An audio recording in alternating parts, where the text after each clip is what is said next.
If you're seeing a Base44 error 64, the quickest fix is usually very simple. In this video, I'll show you the exact steps to troubleshoot it fast so you can get back to your workflow without wasting time. If this helps, make sure to hit like and subscribe for more quick software fixes and tutorials. First, check the files or images you're sending to your backend workflow.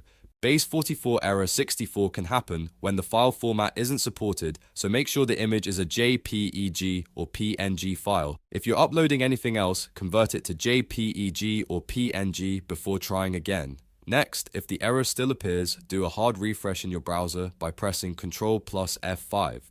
This forces the page to reload everything fresh and can clear out temporary loading issues that may be causing the problem. After the refresh, try your workflow again and see if the error is gone.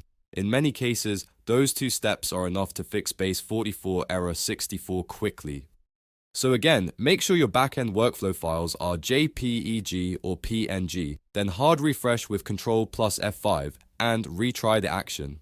If this solved the issue, don't forget to like the video, subscribe to the channel, and turn on notifications for more troubleshooting guides just like this one. Thanks for watching, and I'll see you in the next video.